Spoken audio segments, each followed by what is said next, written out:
భద్రాద్రి కొత్తగూడెం జిల్లాలో దారుణం చోటు చేసుకుంది. వివాహేతర సంబంధం అనుమానంతో భార్యను భర్త హత్య చేసిన ఘటన తీవ్ర కలకలం రేపింది. ముత్యాలమ్మ కాలనీకి చెందిన ధరావత్ గోపి సునీత వివాహం కాగా ఇద్దరు కుమార్తెలు ఉన్నారు. భూమిని కౌలుకు తీసుకుని వ్యవసాయం చేస్తూ జీవనం కొనసాగించేవారు. గోపి మద్యానికి బానిసై భార్యపై అనుమానం పెంచుకుని తరచూ గొడవలు పడేవాడు. ప్రతిరోజులాగే ఉదయం ఇద్దరు కలిసి పొలానికి వెళ్లగా భార్యపై తీవ్ర అనుమానంతో వెంట తెచ్చిన కత్తితోనే సునీతను కిరాతకంగా నరికి హత్య చేశాడు. సాయంత్రం అయినప్పటికీ తల్లిదండ్రులు ఇంటికి రాకపోవడంతో పొలానికి వెళ్లి చూడగా సునీత మృతదేహాన్ని చూసిన కుటుంబ సభ్యులు బోరున విలపించారు. సమాచారం అందుకున్న పోలీసులు ఘటనా స్థలానికి చేరుకుని దర్యాప్తు ప్రారంభించారు. ఇక ఇదే అంశంపై మరింత సమాచారాన్ని మా ప్రతినిధి రాజేంద్ర అందిస్తారు. చెప్పండి రాజేంద్ర.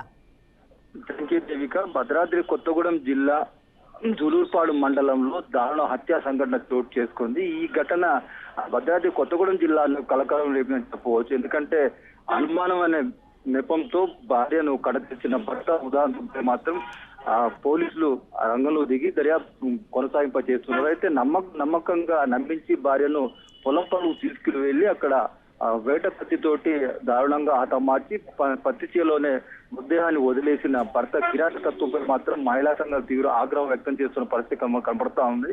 ఉదయం వ్యవసాయ పనులకు వెళ్లిన తల్లిదండ్రులు ఇంటికి రాకపోవడంతో ఇద్దరు కుమార్తెలు బంధువులు ఇంటి చుట్టుపక్కల సహాయంతో వెతకడంతో తల్లి మృతదేహం కనిపించింది. ఉదయ విదారకంగా విలపిస్తున్న తీరు మాత్రం ఆ ప్రాంత పరిసరాలను కలిసివేస్తుంది. అయితే ఈ ఘటన నేపథ్యంలో హతుడు గోపి మాత్రం పోలీసులకు సరెండర్ గా కూడా ప్రచారం జరుగుతూ ఉంది. అయితే పోలీసులు మాత్రం ఈ కేసు నమోదు చేసుకుని దర్యాప్తు కలుగుతుంది. ఇటీవల కాలంలో భద్రాద్రి కొత్తగూడెం జిల్లాతో పాటు ఇతర ప్రాంతాల్లో కూడా ఈ అక్రమ వివాహేతర సంబంధాల అనుమానం పేరుతో కూడా భార్యలో హతమారుస్తున్న ఘటనలు అధికంగా అయిన నేపథ్యంలోనే పోలీసులు కూడా ఈ భార్యాభర్తలకు కౌన్సిలింగ్ కూడా ఇస్తున్నప్పుడు కూడా ఈ తరహా విధానాలు మాత్రం మారని పరిస్థితి కనపడతా ఉంది. ప్రస్తుతం జరిగిన ఈ సంఘటన మాత్రం హృదయ విదారకంగా ఉంది. ఇది ఈ ఘటనలపై మాత్రం మహిళా సంఘం తీవ్ర అభ్యంతరం వ్యక్తం చేస్తున్న పరిస్థితి కనపడతా ఉంది.